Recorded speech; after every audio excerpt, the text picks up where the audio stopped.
I shaved my face just for you.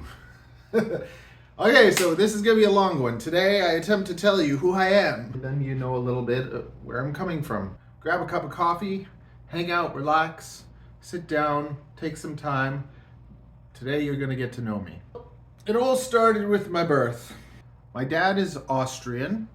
His dad is from a city called Graz, and he actually went to school with Arnold Schwarzenegger. I find it to be a very kind of fun group of people, even though they're looked at more like serious. So now we're getting into a cultural lesson. So my dad's Austrian, from Austria. He came here when he was like 13, and his dad was the youngest of 13, and his dad was a piece of work. He was a very hard worker, but not the greatest man. He was a good-looking guy, so he was a ladies' man. Fun fact, Austrians are actually known to be the most promiscuous men in the world. Found it on a Google search. And he was hard on my dad. He basically taught my dad that, you know, if you want anything, you work hard for it.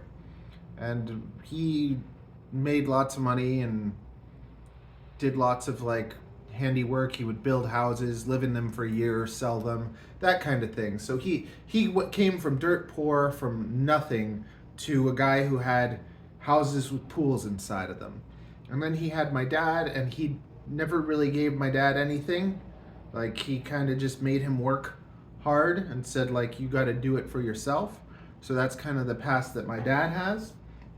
My mother was born from a mother of 16 years old, who basically was with a guy who loved her, like he loved her, or he was very attracted to her, but she didn't really love him. She just did it for not being poor and whatever, or her mother kind of handed her off, something like that. Anyways, my mother ended up getting very sick when she was young, and the doctors told her dad, you know, she has to be by the ocean or something. Her tuberculosis or something, she needed better air. Things didn't work out with her mom and her dad, so her dad ended up taking her to Ecuador. His new wife had MS, and her MS would get better whenever she had a child, and she loved children, so she had a lot of children. And my mom ended up being the oldest of 10. A sister and a brother from the original mom, and then a whole pile of sisters and brothers from her new stepmom. So she grew up in Ecuador. Eventually she came to Canada, and my dad came to Canada, and they ended up meeting each other, and they got married when they were pretty young. They had me around early 20s, and when I was born, I took a pee in the nurse's face. It's a very important fact. Right from the beginning, I was causing trouble. As a baby, I was a chunker. I was a fat baby. I was so fat that I couldn't even walk. You know how people say you gotta walk before you can run? I never walked. I was too fat. So I would just kind of like lean on things and stand on places. And then one day, when a whole pile of people were over, lots of guests were over, I got up and I ran across the room and fell on the floor. Right from the time I was little, I enjoyed putting on a show for people. I ran before I could walk, and I suffered the consequences. That's basically been the summary of my life. Being 4 years old was my favorite year, because it was the first time I went skiing, it was the first time I went to Wonderland, it was the first time that I found out I was gonna have a little brother. So just being 4 has always stuck in my mind as that was the best year of your life, being 4 years old. I was a really good kid. My mother was overbearing Spanish lady, so she's too nice, she's too loving, you know, and that's sometimes being too much is too much. But we'll get into a little bit of that. Super hyperactive, never stopped, never shut up. Just like Avery. Avery will go and go and go and go and go unless I kind of calm her down.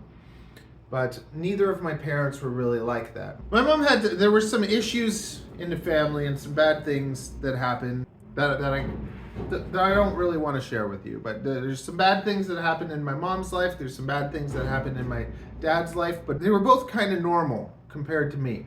So when they had a kid like me, it was a little bit difficult for them because they didn't really understand the way that I'm wired up and everything. When I turned, like, when I was 4 years old also, my mother babysat this girl that was 5 years old. Her parents were kind of like, oh, Matthew's such a good boy. Why don't you babysit our daughter and teach her to be good too or something? This girl would see her parents making out all the time. So then she took me one day and put her tongue in my throat, and we did this. And I remember being a little kid and being like, oh my goodness, our sensors are sensing each other. I thought it was the greatest thing ever. We were like kissing all the time, and like, then my mom caught us. She's like, never do that again. So then we were hiding in a closet and kissing each other and smelling each other's butts and like stuff like that. We were little kids. So from the time I was little, I had this strong desire to kind of just have a best friend, a girlfriend that I could grow up with and be in love with. This girl moved away, and my little heart was broken. And now I'm in like kindergarten. You shouldn't really have feelings like that, but because all that stuff happened, it messed me up in a way. I wanted a little girlfriend. In kindergarten, I caused trouble. I got kicked out of the school. They said maybe if you go to a French immersions you'll do better because it's more structured. So then I went to French immersions for grade 1. The bullying started. There was 2 guys and they would bully me. They would go into the washroom when I went to the washroom and kick me and stuff, and they'd always be picking on me. And I'm a scrawny little weak kid. So one day when I saw one of them climbing on something, I shoved them off. So they went flying off and they hit the cement and broke their arm. Then I got kicked out of that school. I got expelled. So I went back to English school. Now in my new English school, they started me back at grade 1 again. So I did grade 1 a second time. And in this new school, I was weird. I was chasing after girls and stuff in grade 1 and kiss me or something, you know, just weird. I was a weird little child. And I got picked on a lot once again. There was this kid, and he was the coolest kid in the school, and it just so happens that I told him if he gave me an Oreo, I would give him $1 the next day. And I didn't. I just said what I said to get the Oreo. I had no money, so I couldn't have paid him back. But it just so happens that that kid ended up being the coolest kid in the school. So for the next few years, everyone disliked me. They would call me Matthew Geezer. Geezer. Hey, Geezer. Yo, Geezer. Yeah, I got just picked on. As the kid, I got stuck in the garbage can, and they'd roll me around, and if I tried to get out, they'd kick me in the face. Several times I got into fights with like large groups of kids that ended up like with a pile on because I was stubborn, and even though I knew I couldn't win, I'd get in those fights. But I also made friends with other losers. Because and I learned, I think, really quickly that the people that are attractive, like let's say you're an attractive girl and all the guys like you, want you, whatever, it's for bad reasons lots of the time. It's not for your personality or what is good about you. But when you're a loser and your other friends are losers, you actually have real friends. Because it's just, there's no ulterior motive. It's just like... you know what it's like, you know. It's like, so I was friends with the chubby kid that everyone picked on, and it's all good. Like, yeah, I'm the skinny kid, you're the chubby kid, we're both getting picked on. And that was the next few years. Always getting in trouble, always hyperactive. I started playing with fire. I started stealing things. I didn't really have allowance or anything, so I would go to Zellers and I would fill my jacket full of video games inside packages, and then I'd slice those packages open. I would pull off all the metal detectors and then go to the used video game store and sell the used video games, and then I'd have some money. Or I would try and get someone's wallet and go to Rogers Video, rent out video games and sell them. That's how I made my money, by like stealing video games and selling them. I always had a mind that was just coming up with scams, coming up with ideas. I joined the janitor's team so that I could clean up the classrooms during recess because I didn't have friends. So I'd go, and while I'd be cleaning up the classrooms at recess, I'd be stealing kids' Game Boys and their Tamagotchis and their little lead pencils. And I lived in a place called Richmond Hill where it was all kind of farmland. Around grade 5, all of these Asian people, whatever the right thing to say is, they all moved in on the other side of the street. So all the farms got turned into these huge houses, and all these Asians moved into the neighborhood, and they were all better than me at the chess club. They were better than me at drawing, and I really didn't like Asians for a while because they were better than me at everything. I would spend weeks drawing Wolverine and Spider-Man and showing people, being like, look, I drew this, and then that all kind of went away when the Asians came and just kicked my butt at everything. I think there's a saying, there's always an Asian that can do it better. And yeah, I wouldn't say I was racist, I was bitter that they were better than me. Honestly, right? I like playing with caps, and I wanted to make like a bomb that was like a giant cap. And I did it, and I wired up to a fence, and I wrapped my math book around it, and I put a cardboard box underneath, so I'm like, it's gonna explode, it's gonna land in the cardboard box, and everything's gonna be A-okay. I told my buddy, so me and my buddy, it's recess, we're going down and we're setting up this bomb on the fence, and we light it, and it just starts smoking and the acid's coming out of the batteries, and then we just start walking up the field. And as we're walking all the way up the field, halfway through the field, we hear, and we look back, and there's like a whole huge cedar hedge is in flames, and the flames are like 15, 20 feet high, and the house could have caught on fire. It was insane, and we're running. Oh my God, there's a fire! Call the cops, call 911, right? So the whole fire department comes and puts out the fire, and then I get expelled again. It's my fault, right? But then I go to a new school and start having feelings again. I like this girl. She was like my best friend, this Russian girl, from the time I was in grade 6 to like the end of high school. Like, I just liked this one girl.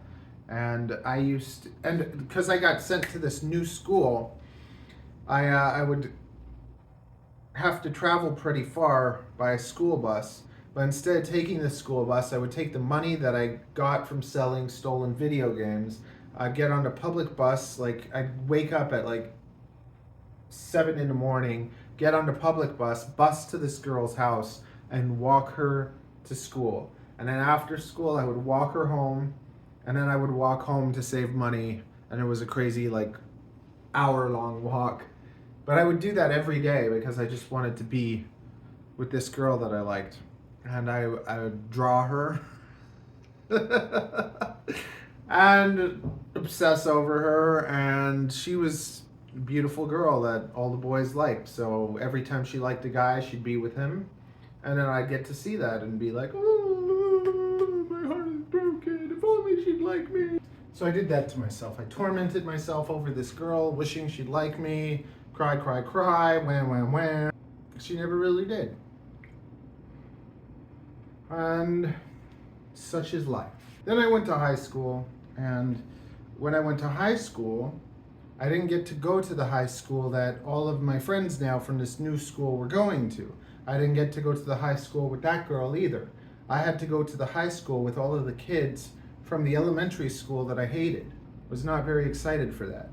But actually before that, by the end of grade 7, I was starting to I don't know if I was substance abusing or what I was doing, but I was suicidal, and I hated myself. I hated myself so much.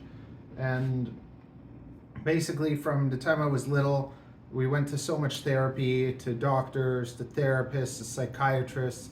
I tried every medication on me. I was forced to take Ritalin, and I really resented that. I really hated that. I hated when people said, take your pill.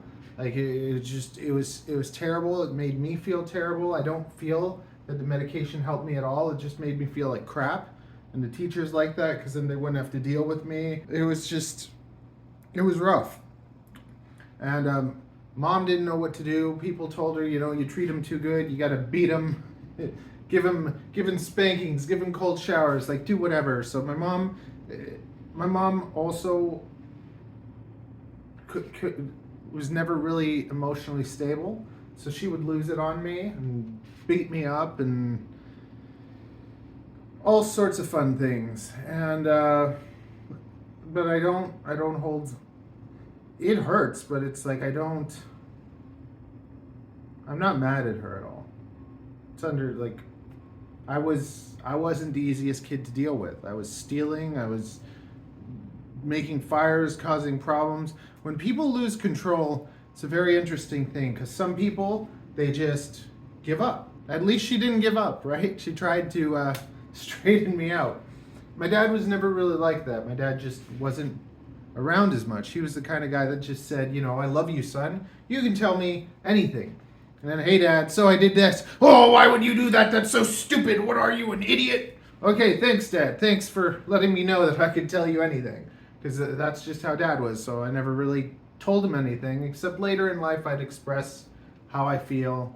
You know, hey, son, I love you. Okay, thanks, Dad. Really feel it. And my mom on the other side were just, won't leave me alone. Probably tried overdosing on pills a few times by now. And then I ended up leaving that school and going to like a mental health school. So this school was nuts. It was just like there were 6 kids in each classroom. The teachers were allowed to restrain us. And it was just, I felt like I was in like the loony bin, but I wasn't. I'm mentally ill, but I'm not actually crazy. Like I can behave, and I'm a retaliator. So it's just like, I go and do these bad things, like creative things with fire or stealing things to get money, but I would never go around and start stuff with people. But if you started something with me, then I was going to finish it, or I was going to push you to the edge till you lose it. And that's kind of how I was. So I went to this mental health school for like a year. I never got to do grade 8. I never got to like graduate or whatever. Then they tested me to see what level I was at. They put me in high school. So I lost a grade, but then I skipped a grade because I was always smart. Who'd have thought? I just used the smartness for bad things. So now we're in high school. And in high school, same thing, back to being a loser. Nobody likes me. I'm skinny, 6 feet tall, 110 pounds. And I can't wear shorts because they'll call me chicken legs. I would never wear anything like this. I'd always wear t-shirts, hoodies. I went through like my gangster phase where I'd be wearing Fat Farm and hanging out with all the black kids and playing basketball. And that's what I did. I hung out with all the black kids and I made them my friends because they were big and strong and could protect me.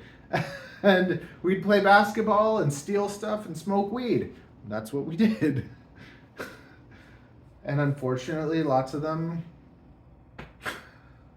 some of them did really well and some of them really not well. Let's just say that. I went through a Geno phase where I had this buddy, this Armenian dude, and his dad was a car repairman. Every weekend he'd come with his Firebird, Camaro, or Mustang. He had like 5 muscle cars. What are we doing, man? We're gonna go pick up chicks. Let's go pick up chicks. And we'd get in his car and we'd blast the Euro beats. Feeling good tonight. Oh. There was this new theater, the Silver City Theater in Richmond Hill, the big theater. We would drive by the theater, blasting our beats with the windows down, like, yeah! And that was picking up chicks. Didn't pick up no chick. We hung out all the time. We watched Smallville. We ate mac and cheese. Those were the days. Those were good times. I got into skateboarding. I made other friends. And then skateboarding, I really liked skateboarding style where it's just freedom and just the way that it feels to skateboard when it's a little bit cold outside at nighttime on smooth pavement. Picture yourself just going down a hill like this and there's just absolute freedom. Loved that lifestyle. Blink-182 and Sum 41 and Avril Lavigne and all the punk pop rock was out. During high school, when I was 16 years old, there was a 18-year-old Chinese girl that liked me, and it was now the first time that a girl had ever liked me other than the little one that kissed me when I was 4 years old. I was so insecure, and I was born with one testicle. And my mother told me that having one testicle was like being deformed. So I was so scared that if anybody saw, my stuff, that would be the end of the world. It'd be like having one boob or something. I don't know. So I was super now tall, lanky, skinny, insecure, scared that I'm deformed. And this girl likes me. And I was afraid to do stuff with her. And I was a sweet little thing that just wanted to be loved. And she cheated on me, so that broke my heart again. Oh my goodness, all women want is You know, they just want to use you and they don't love you. So basically, I had the experience that lots of girls have, you know, where a guy wants a girl to sleep with him and she won't. And then he leaves her. All this stuff just kind of messed me up, made me feel insecure, hated myself more. Then I worked, I had over 50 jobs. I worked at Silver City, that theater that we were talking about, KFC, Williams Coffee Pub, Benix & Co., all the hair salons when I started becoming a hairdresser. But like I had over 50 jobs, newspaper jobs, all of them. Just every job you could imagine that you could do, I got, except for two. I couldn't get hired at Walmart. I couldn't get hired at McDonald's. For the life of me, those two places would not hire me. But everywhere else, I would get the job, no problem. Just I would quit or they would fire me. Like, woo! I realized I can't work for anyone because my mind is just way too much. It's not meant to like do things that are not interesting. I need to find things interesting, or I don't mind like labor if I'm getting paid good. I get a job at Wonderland. I'm Yogi Bear and Scooby-Doo. I fall in love with a Little Miss Henna girl, Vietnamese girl. Yeah, so after the Asian girl was with me, I went from not liking Asians to being very attracted to Asian women. So then I was the white guy hanging out with all the Asians, going to Pacific Mall, playing Street Fighter, playing DDR, and yeah, I was that guy. That was the next period of my life. So I had like my loser period where I hung out with the losers. I had my gangster period where I hung out with all black guys. Then I had my skater boy period where I hung out with all the skater boys. Then I had my Asian period where I hung out with all Asians. I went through so many different kind of phases of life and jobs and everything. So it made me learn a lot. Parents got divorced when I was 16, and my brother decided to go with my mom, and I decided to go with my dad because I knew it would be too much to be with my mom. We would fight a lot. And my dad was more like having a roommate. So I lived with my dad, and now we're getting close to the end of high school. So I dated the Vietnamese girl. I was Yogi Bear and Scooby-Doo. She was the Little Miss Hannah girl. And her parents made us break up because I'm not Vietnamese and I have no future ahead of me. Then high school, there's this girl, and she's Korean, and she's the smartest girl in the school. Like, she kind of looked at me, she teased me one day. And her name was Jimin Oh. So I started teasing her back. She said I looked like Michael Jackson. I had like black hair with a perm, believe it or not. And she said I looked like Michael Jackson. And then after that, I was like, Jimin Oh, little chocolate bar with strawberry inside. Forget O. Henry, get Jimin Oh. Get yours today. Yeah, so that's, hey, oh, Jimin Oh, it's Jimin. And I'd tease her and whatever, and then, I don't know, one day she just stopped me and she said, like, you have issues, man. I'm like, you have no idea. I don't know, it's just like there was something about her. I wasn't attracted to her. I didn't want to be with her or anything. I just, I didn't like that she thought I was dumb. I started talking to her, we became friends. Next thing you know, the worst kid in the school is dating the smartest kid in the school. Her mom's a doctor, her dad's a doctor. She has to be a doctor, marry a doctor, and he has to be Korean. I didn't fit into that. So once again, eventually her dad came back from Korea and said, like, you basically have to end it with him or else I'm gonna marry you to some old guy in Korea or whatever. Like, it was really messed up. Heartbroken once again. And just inadequacy, feeling like you're not worth it, feeling like I'm not enough. That feeling of not being enough, of just not being worth it, was what made me kind of just say, like, I was doing tattoos then too. So I bought all the tattoo equipment from eBay. I was tattooing all the kids in the high school and myself, and tattoos for everyone. And then I realized I don't want to be a tattoo artist. It's terrible. I took co-op to get out of high school, and they couldn't find a placement for me, so they stuck me in a hair salon. I was like, are you kidding me? Now you have to remember that I grew up in a time where everyone called each other gay, and everyone was homophobic. So at the time, I was homophobic too. And I was just like, no, I don't want to work at a hair salon. I'm not a fruitcake. That's not funny though. And I worked at a hair salon. I was like, wow, wait a second. You mean women pay guys to hang out with them? This isn't gay at all. This is like the straightest job ever. So then I became a hairdresser. Like, how the heck would that ever happen? But fun story, my mother was a hairdresser too. My dad's mom was a hairdresser. My dad's sister is a hairdresser. So my aunt, the chair that she cut my hair in is the one in my salon that I use. So I'm still cutting people's hair on the same chair that I got my first haircut on. Ooh, wow, that's cool. And I spent 2 extra years to get my grade 12, but I did it. Hardest thing I ever did.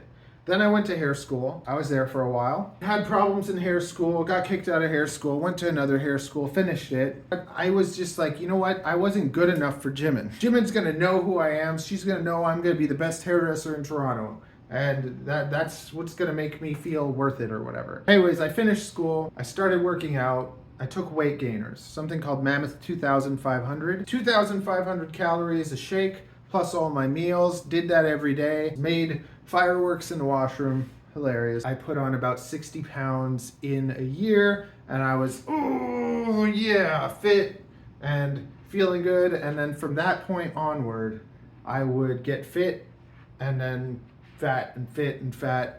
I never really got skinny again. I just started putting on a belly till I couldn't suck it in anymore. Then I'd start working out till I get fit, and it would be like this cycle back and forth. I wasn't skinny anymore. I started to feel better about myself. After high school ended, I never took pills again. I said, I'm not taking any of that crap. I wasn't allowed to be in school without taking these pills. And I think that really messed with me in the head, like more than physically, it messed with me psychologically. Because it's just like you take a kid and you tell them they're basically no good without taking this medication. My parents didn't tell me that or anything, but that's how I felt. And if you give children medication, it should be on their terms. It should be a tool to help them. Okay? You're struggling. We're going to find the right medication that helps you. And if none of those help you, then you're not going to take any of them. That's fine. These things and the way that my head is, it's not something that ever changes. You're never going to be able to fix your kid with ADD. You're never going to be able to fix your kid that has emotional disorders and stuff. All you can do is help them to deal with it, to teach them coping mechanisms, to help them understand what's going on. But that's another story. Like I said, my mother was a hairdresser. She ended up meeting Shakira's old hairdresser, Spanish guy, and then I started working with him. I got hooked up, so I got a job in Yorkville.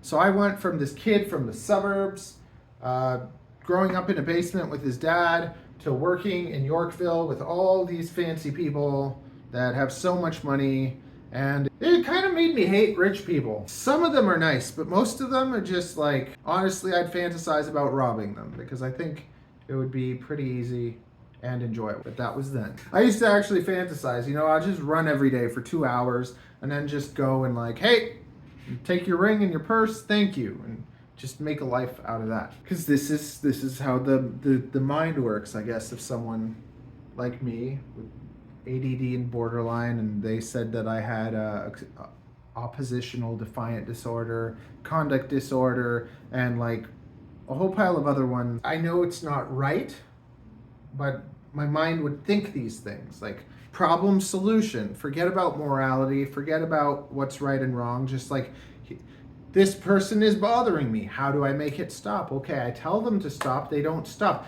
Beat the living crap out of them. Okay, there, now they stop. Solution solved. Problem solution. And that's how my mind works.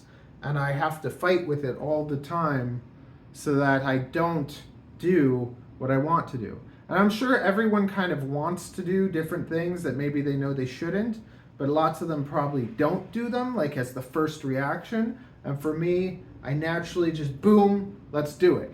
And then that's not good. It's caused lots of problems in my life. So I started working with the Spanish guy, and I would do hair with him at his house on Sundays. Then the rest of the week I would work with Daniel Fiorio. So I worked at Daniel Fiorio's salon, and Daniel, he was a piece of work too. Oh, flowery, touchy, kissy, everybody, like, just make them all feel special, and just a lot of oh, bring your butt over here, can I kiss it some more, right? And Daniel would help people that he could keep underneath him. So he would always kind of like help the people that like are not strong, that don't have as much character, that aren't gonna go kind of make it on their own. He'd keep people kind of underneath him. I really didn't like that. When my co-op was over, he just kind of dropped me. He fired me kind of without even telling me. I just went to work. He didn't even have the courage to sit in front of me and talk to me or explain to me why I'm not working any there. He just basically told the receptionist, okay, Matthew, like he's not here anymore. So that sucked. Then There was a guy that worked with him, Salvatore Leonetti. We'll get back to him in a bit. I wanted to be the best hairdresser in the world, or at least the best hairdresser in Toronto. So I got into competitive hairdressing. In Thornhill, there was a salon called O'Hare Salon. At this salon, they were the ones that won all the competitions. There was a man named Sabino Di Taccio, and he was a little Italian guy who was the best in the world in 1981. And since then, like, he has more trophies than you could imagine, rooms full of trophies, and he was the best over and over and over again. And he trained people to win. He trains the Canadian hair team. And if you go and you work for Sabino, he will train you for free, but he'll also work your butt off, and he's very set in his ways. So Sabino was a person that would just control hair. He would practice and practice and practice and practice and practice all day long. He would beat anyone because no one would practice as much as he would. He'd go with his mannequins and he'd play with their hair and he'd do what you gotta do, and he would show the hair who's boss. He would control that hair. I worked with him for a while. I didn't fit in. I had my piercings and mohawk, and by now I was drinking and doing a little bit of drugs and stuff too. He fired me. Then I hired him. I was just like, nope, I need to know what you know. So I hired him. And it's funny because lots of people didn't like Sabino, but I liked him. I didn't care that he fired me. Like, we can have personal differences, right? I just wanted to draw with a pencil, and he was a master oil painter, and I told him, like, don't take my pencil away. But he just wanted everything kind of his way. And he couldn't look at it as there's many different ways to do the same thing. It was this way or no way. I paid him $5,000 a year cash to train me for competition. So I did that for like 2 or 3 years. And then I competed in 2008, came fourth, 9, 10. So for 3 years, I competed in multiple competitions. I kept coming fourth place. And then in 2011, I got my first second place. In 2012, third. And in 2013, I got second. I got to the point where I realized I could win. And the difference between winning and not is practicing 1,000 times. And if I could practice 1,000 times and win, or just go and just make up whatever and still come in top 3, I'll take that. I'd rather do that. I wasn't willing to put in that work to get those results. But you want a 6-pack? Are you willing to diet that much? Are you willing to like cut out everything? It's not that you can't do it, it's that you choose not to. I had to do it till I knew that I could. And the moment I knew I could, I didn't really care anymore. Plus, they switched the competitions from real models to mannequins. And I didn't want to do competitions with mannequins. I'm sorry, but I am a straight man, and I don't want to take a mannequin doll and dress it up in chiffon and put the makeup on and put the earrings on. And if I didn't, I'd have to compete with a whole pile of people that were doing that. And for me, it's too much. I didn't want to do that. Plus, they would say, if you can't find a real model, it's not fair. And to me, if you can't find a real model to do these competitions, then you don't deserve to be in them. The real reason is the dolls are like $300 and you have to buy the official doll. You're spending money. The year that I got like second in Ontario, I made $500, but it cost me $450. Because I had to enter all these competitions and stuff too. So you have to pay to enter these competitions.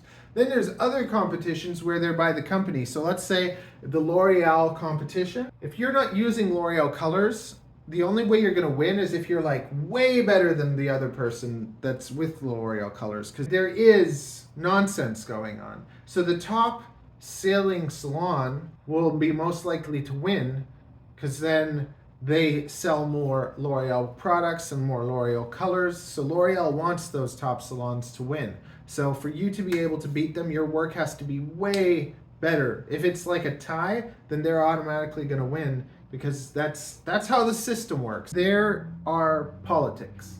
Competitive hairdressing, I became a master stylist by the time I was 22 years old. Working in Yorkville, then I'm not working in Yorkville. Salvatore opens up a hair salon. He says, come on, Matt, let's work together, let's take over. Instead of letting me do hair, he uses me like a servant. So I'm washing hair, and I'm known as the guy that gives the best head massages, very good blow dries, the blow dry boy. And he would never really let me cut hair. He'd never let me kind of do what I knew how to do, and that was kind of frustrating because he made me feel like I was going to get to one day. And him and this lady named Wendy, who would do the aesthetics there, and those two people are just like garbage because I worked with them for a while. And then there was another guy working with them, and he told me that, hey, you know, they're taking off lunch breaks, and we never got a lunch break.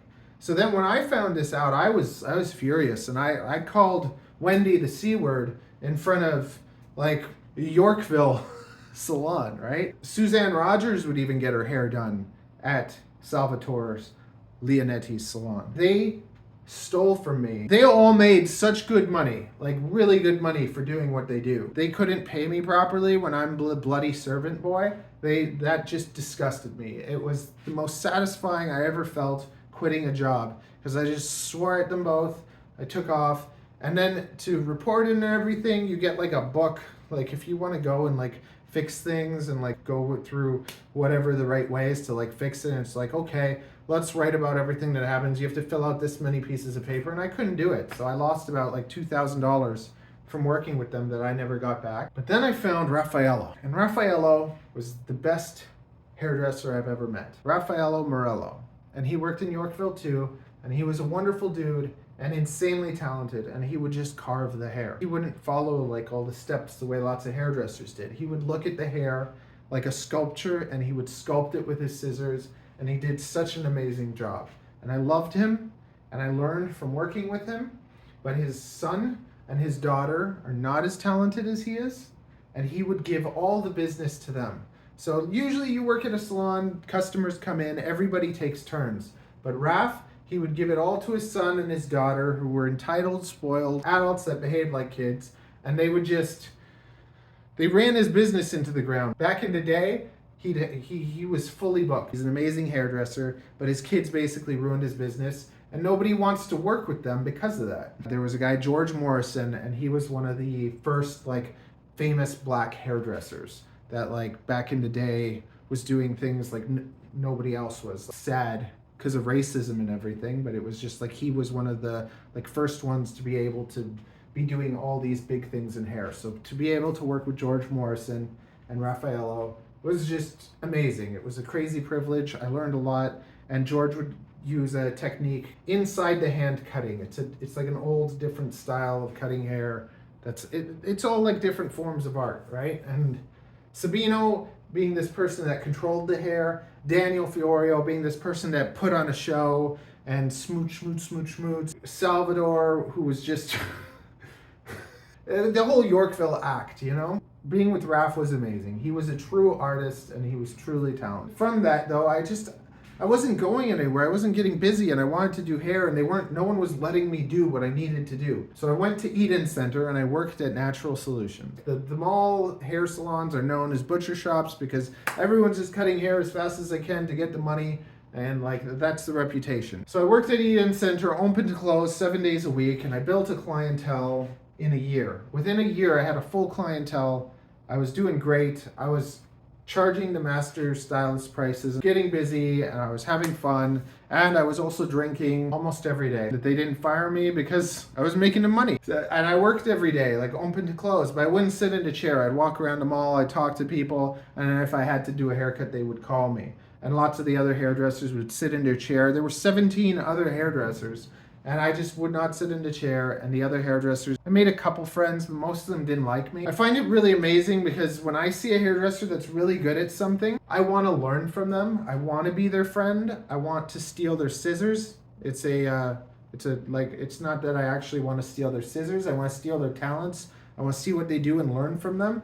But for some reason, people see someone that's talented or whatever, lots of the time, instead of wanting to learn from them, they kind of want to say bad things about them, and they want to like avoid them or talk bad about them. I never understood why people have to be so petty with each other. If you wanted to learn from me, I'd be happy to teach you. I taught quite a few people to be hairdressers. A girl that worked with me, and I got her fresh out of hair school, and I trained her for competition too. So her first time competing, we needed to find a model, and we didn't have a model for her. I'm walking down the street with a pair of Osiris Neon skater boy shoes. I had a shoe problem. That's another episode too. So when I was in high school, I got like 35 pairs of skater boy shoes. I have a lot of them still to this day. I just take good care of my things. I'm wearing this pair of fancy shoes. I don't know if they're fancy. My wife says they're a word that we don't use anymore. I'm walking down the street. This street girl, homeless girl, she says, "Hey, nice shoes." Just like that. She's like, "Hey, nice shoes." She was just like, I'm like, "Hey, do you want to be a hair model?" She's like, "Really?" I'm like, "Yeah, come on, let's go." She grabbed all her stuff. We went to the salon. I bleached out her hair. We cut learn her hair, and Martha used her as her model. And Martha's first time ever cutting hair at a competition, she took second place. She would have got first place, but the crazy thing was, this was just before I had my salon. I worked at another salon, and I told this lady she should enter as a junior because it'll be easier for her. So this lady hired my trainer. She trained with him, and then she took first place in the junior category, even though she was a professional. And Martha took second place. And Martha should have had first place, and it's my own damn fault. Martha basically got first place, her first time competing, and I taught her. So that made me super proud, because it shows I'm a good teacher. My problem was always, I had enough business for myself, but I didn't have enough business to give to someone else. So everyone I worked with ended up going and working for other people. But she got hired by Parlor Salon on the spot without her license or anything. They saw her cut hair and they hired her, and that was thanks to my training. And something I'm very, very proud of. Also, I forgot to tell you, when I was 19 years old, that's when I moved out of my house and I moved downtown. There was a period too where I worked at Unionville half the week and Yorkville half the week. The Unionville salon I worked at, they sold to another company. They said, hey, you get a 2-week vacation while we do renovations. And then when I went back 2 weeks later, all my stuff's in a box. Thanks, you're gone. Lost all my customers, lost everything. But I made a friend online who had a salon at First Marketplace, so I worked at First Marketplace inside an Asian mall in a Chinese hair salon, and that was for a few years I worked there. Carlos from Spellbound, we would do all the shows together. But Carlos would only let me do my own customers. He wouldn't give me new customers, so I couldn't really build my business there. But we got along, and we would do all the shows in Toronto. At around 2010, I was cutting hair inside Circa nightclub in the biggest club in Toronto, and they would give me unlimited drinks, $200 cash, and I'd just get to cut hair all night, 10 at night till 2 in the morning, get plastered. That was part of what, this lifestyle of being a hairdresser and parties and fashion shows every week, girls all the time, everywhere, endless supply of booze, endless supplies of women. From being in Yorkville, the first fashion show I ever did was L'Oreal Fashion Week. So really, in the whole fashion world, I got to do everything you could do with hair in Toronto. I got to do magazines, the Miss Canada, Miss Universe. One of the Miss Universe girls is the one that got me the job in the Circa nightclub. And then Circa nightclub, I started to know all the nightclub people. So Friday, Saturday night would come, I'd get stamps and wristbands for all the clubs in the area. I'd go into all the different clubs and go and party, and that was the lifestyle, just this insane, crazy party lifestyle where I'm happy and smiling, girls everywhere all the time, and inside I was miserable. When I moved into the place that I did, my next door neighbor was smoking crack all the time. The first time that I went and did it with him, I didn't even act.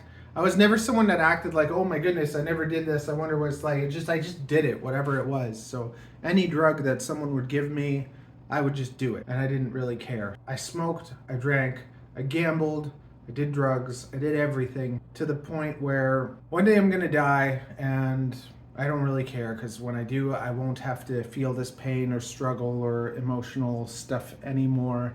And I had a 3-year relationship with somebody that I thought everything was great, but it didn't really work. Then another 3-year relationship where when it came to the end and we after 3 years, we thought maybe we were gonna get married, have kids or whatever, but we had different beliefs and stuff, and it clashed, and then that didn't work out. So I had these 2 long relationships and a whole mess in between.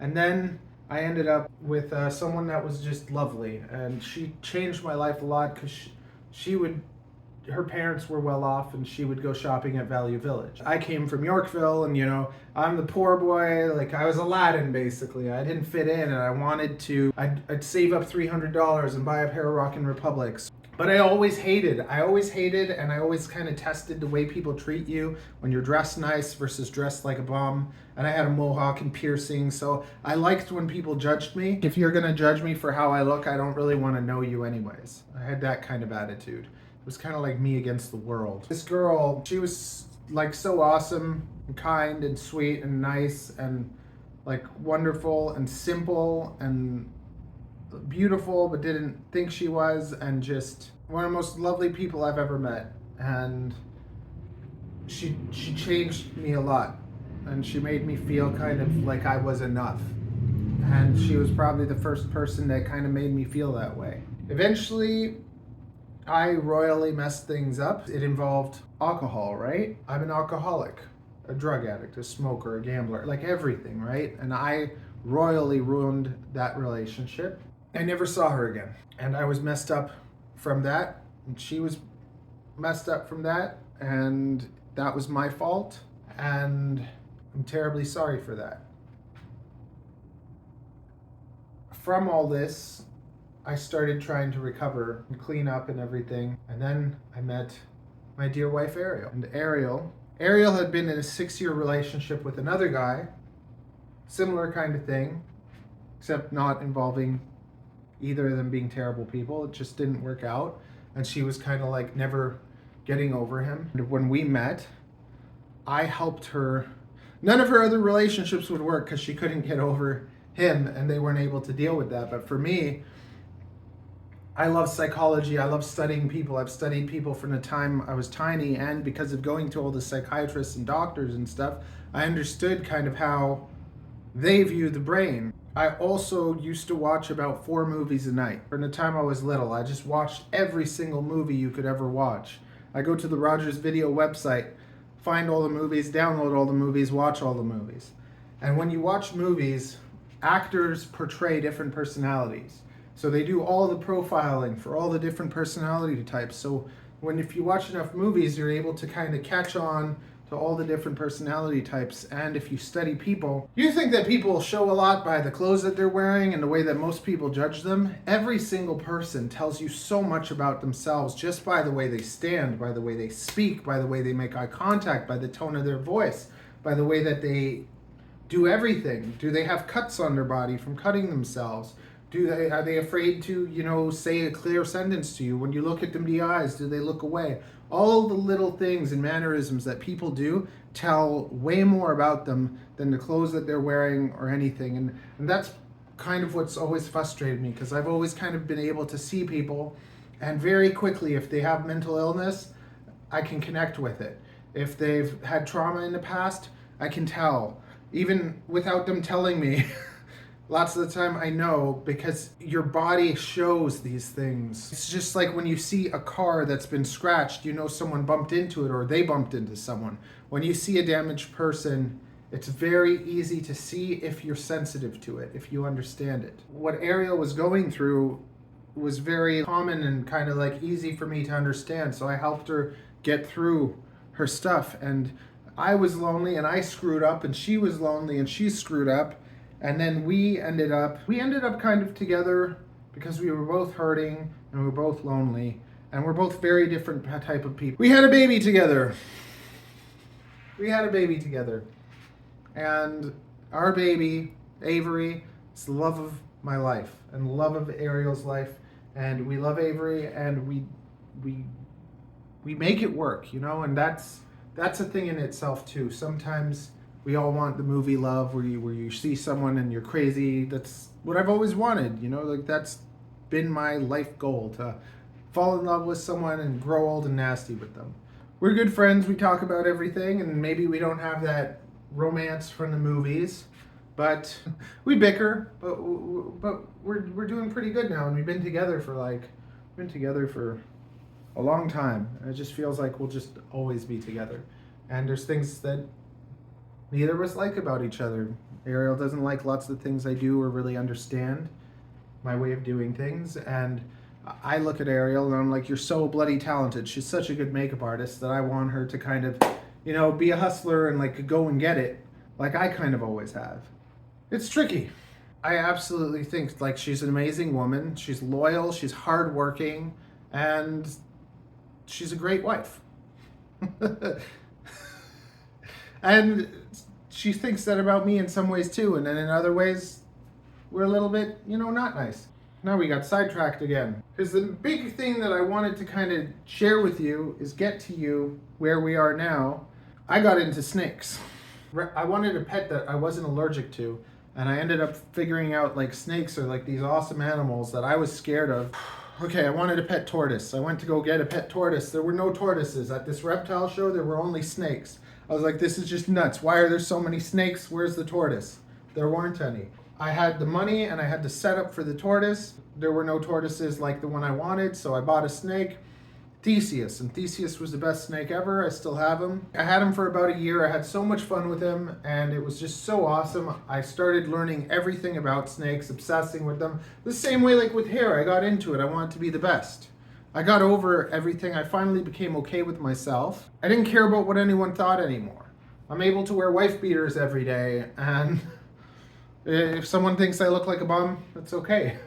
I don't mind. You can think whatever you want. I developed self-confidence. I developed self-worth. I just started doing all my own things. I opened up my own hair salon, and then I started my own snake business. And then for 10 years, all the money I made, like first of all, I had a little hair salon, not even the size of this living room. I slept on a couch in the back, and I worked my butt off to build that hair salon. And I dressed up as a superhero, and I went out on the streets and I gave haircuts to Toronto. And that's how I built my business. And I would give haircuts to the street kids. I would give haircuts to strangers. I would give haircuts everywhere. And after 5 years of doing that, without ever filming it or getting noticed or anything, CTV put me on the news. And then from being on the news, I ended up on all the news stations. Then somebody made a documentary about me. And then everything started getting amazing. So my hair business was doing really well. You would have to make an appointment. And if you didn't make your appointment, you're not gonna get in. I never took walk-ins, and this was all before Ariel too. So I built this business, going out on the streets, getting wasted, cutting hair for everyone, and that's how I built my business. Handing cards. I go to nightclubs, I hand out all my business cards. I go out cutting hair, hand out all my business cards. I go walk around with my snake, I hand out all my business cards. And I built a snake business and a hair business, and I went from a small salon to a bigger salon. And everything was getting better and better and better.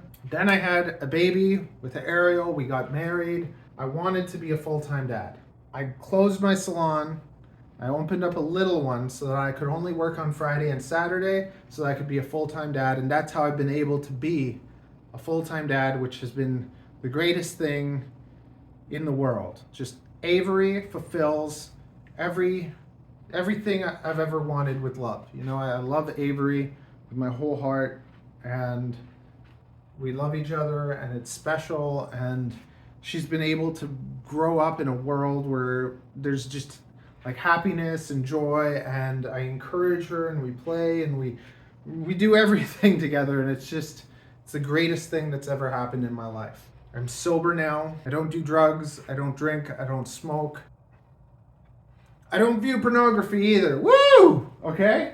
So I finally I'm the cleanest I've ever been in my life. Super, super happy. But back to the COVID stuff too. So then, because I wanted to be a full-time dad and I closed my shop and had a smaller one, only working Friday, Saturday, then COVID came. Oh man. So COVID came, and I would have lost the big salon anyways, but because I had the little salon, I had just enough money from the CERB to pay for the salon and my portion of the rent. And COVID shut me down for like 3 years. So now this hair business that I built for 20 years that was doing amazing, it just got totally wrecked. And my snake business, the reptile community hates me. And they hate me because just like showing kind of life and everything, I've showed how I take care of my reptiles, but I've also done some silly things. Like I fed a snake with my mouth, or I've done things for show, and for some reason the community doesn't understand that. They get angry. So to me, I say if you see Nicolas Cage go and shoot someone, you don't say, oh my god, Nicolas Cage, he's a murderer. You know that he's acting. For some reason, people don't seem to understand Matthew Genser when he's acting. They don't seem to understand that. Inside my head, I'm like, guess what? I wonder if I could feed a snake with a drone. And in my head, that sounds like a great idea. I do everything to make sure it's done safely. I'm the first person in the world to feed a snake with a drone. Woo! Okay? But the reptile community hated me for that. I tested my snakes and I found out something about boas the community disagrees with as well. There's something called Irina, and boas are carriers of it. So if you go and test your boas if you have a collection, let's say of 20 boas, 10 boas or more, and you test them for Irina, which will cost you, but if you test them all, around 70% of them are going to test positive for Irina. But it doesn't mean anything because they just carry it, and it doesn't do anything bad unless it meets another like strain. It's almost like if vinegar never meets baking soda, there's never going to be that explosion. So boas are carrying this strain, and there's like 3 parts to it, and if they don't meet each other, there's no problem. So many people, as soon as it tests positive, they put their snake down, or they think there's no cure. Something kind of like, okay, COVID. All of us got COVID. Some people died, some people didn't, and then some people that got it, it's in their system or something, but it doesn't affect them. Imagine now you won't hang out with any of your friends that got COVID. It's ridiculous. So it's like the same thing with these snakes. They're carrying something, but it's not affecting them negatively. And I found a guy that's been like curing snakes that have these problems that are uncurable, but he's curing them. So that means that it's treatable if it was to go into that like bad stage. People hate that about me. Also, I grow snakes together. And I think that the future of reptile keeping will be growing snakes together that are not cannibalistic. I have videos all about that too inside the Reptile channel. I've always kind of done things more like in a way that works and showing people what works.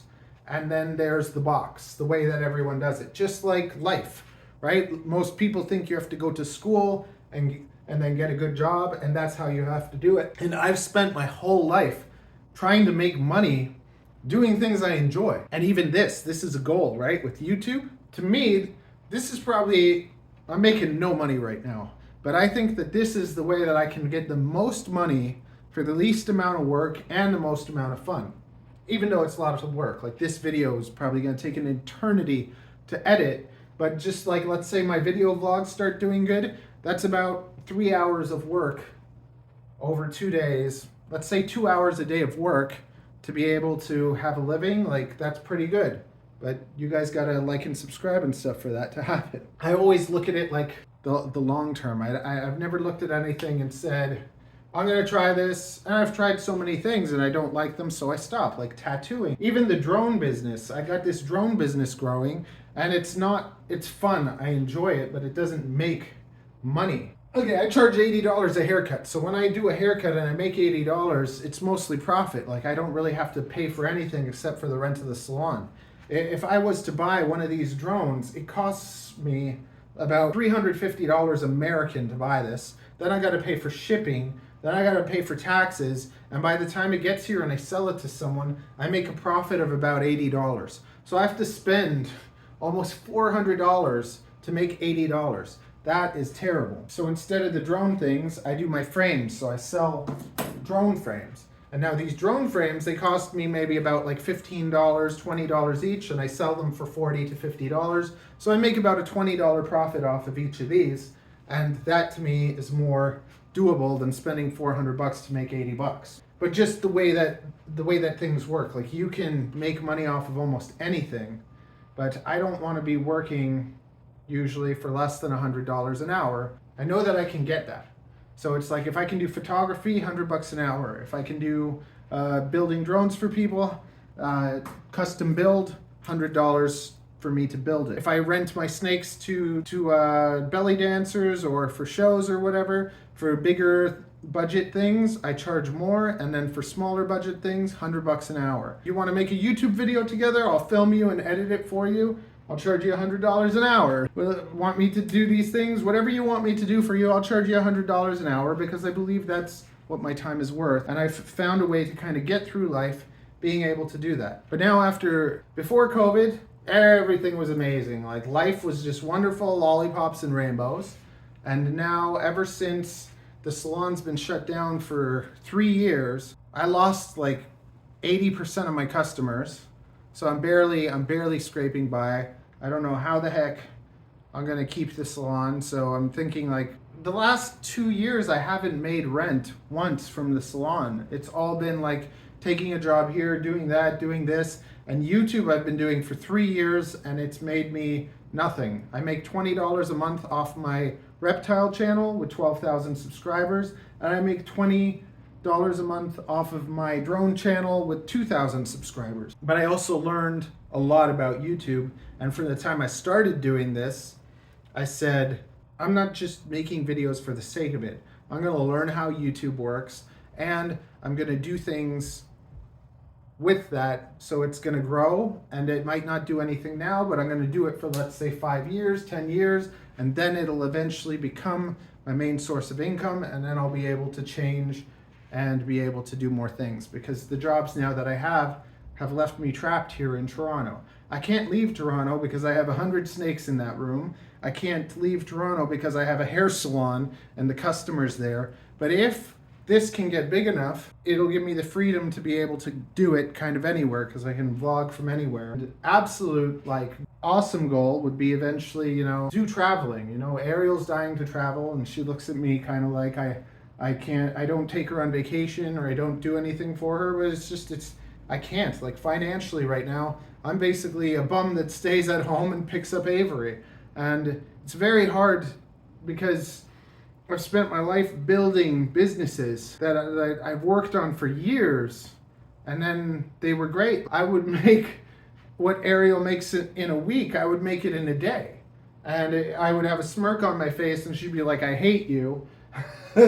Now it's like, I feel terrible. If I go and I get a regular job, that's going to stop me from being able to build up my other things. And then I won't be able to do those things because I'll be trapped at one rate where it doesn't progress. Whereas if I bust my butt every day and make content and do all these things and try to rebuild the salon and try to sell snakes and everything, that's the other thing. I'm not allowed to sell snakes at reptile shows because the whole reptile community has like banned me from their shows because they don't like me. So I'm not gonna lie or be something that I'm not. And this is where we're at. It's like if I didn't go and do all the things that I wanted to, I would have never had any of that success, and I'd just be struggling trying to have a normal job. And the other crazy thing is that I could collect money from the government for being mentally disabled, but they'll give you like $900 a month and put you in a crappy place. And then if you work hard and make money, they'll not give you that help anymore. So it's kind of like they almost want you to be dependent on them and to live like a vegetable, versus like, okay, so now because I'm self-employed, because I'm successful and good at doing things, I'm not allowed to get that extra help that I could use because I do struggle with things. I struggle with things a lot more than a normal person would in certain ways, but then there's other ways that I can perform that normal people can't. I taught myself 3D design in a day. I taught myself how to make electronic music with AI in a day. Like, I can pick up things that I want to very fast and find ways of doing things. I think that is a good summary of who I am and where I'm at and what I'm trying to do. And I don't want to edit this. My whole life, I've felt like I've been around people that just say you can't do that, or that's stupid. And I've always believed that I can, and just said, just watch me. I wish that for everyone. I wish that you could find something you love to do and do it, because I feel like the whole world is a trap. Like, the whole working system is a trap too. It's like the school system hasn't changed in how many years, except to be like, hey, you should be a girl, or maybe you should be a boy. Are you sure that you don't want to be something else? Because you can be anything you want. That's how our school system has changed. It hasn't gotten any better at teaching us more. No emotional education, no anger management, none of this stuff. Basically, school's set up so that you go through school and every dream you ever had, no, you can't do that. You need to become a doctor. You should take applied. You should do this. Oh, the world needs electricians. And like, everything has been made so that kids go through school to go to university or college. They put their money back into that system. Most of them fail. I think like 20% of people go to school for something, actually end up even doing it. So then you have that 80% that has failed and now is in debt and now taking crap jobs working for big companies that are using them and taking advantage of them. Nowhere is it encouraged people to follow their dreams, to build their own business, to like help the economy by actually having something useful and doing something. It's always been kind of like, okay, look, either you're going to succeed or you're going to fail, and when you fail, you're going to work for me. Ha ha ha ha ha. Let's take advantage of all the like regular people. That was the highly abbreviated version of me, but now you know a little bit about me and where I am in life. Well, I wanted to do this, okay? See you tomorrow.